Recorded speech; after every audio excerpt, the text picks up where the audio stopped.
Secret war plans revealed in a group chat involving the nation's top security officials and a journalist who was added to the conversation by mistake. Tonight, President Trump says he knows nothing about the incident, and Secretary of Defense Pete Hegseth is denying the allegations. But the Trump administration confirms the text threat, quote, appears to be legitimate. Sandra Mitchell live in the KTLA News Center with details. Sandra. Yeah, the messages appear to be authentic. That is the word from the White House National Security Council spokesperson tonight. Now, if it is true, it would be a stunning breach of national security. Still, Secretary of Defense Pete Hegseth is adamant.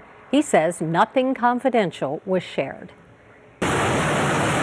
As the U.S. launched attacks on Houthi rebels in Yemen, a journalist says he knew exactly what was unfolding because he was mistakenly included in a group chat by Mike Waltz, President Trump's national security advisor, with top officials sharing details of the war plan. He was texting war plans.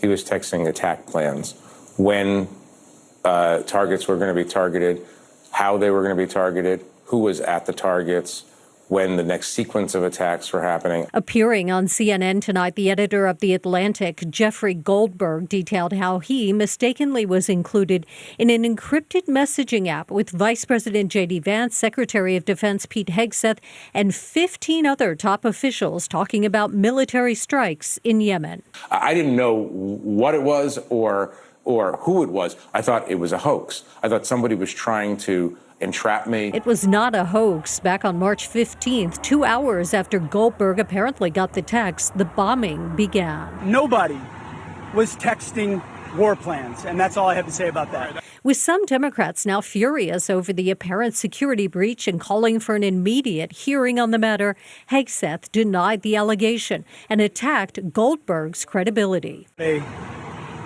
deceitful and highly discredited so-called journalist who's made a profession of peddling hoaxes time and time again.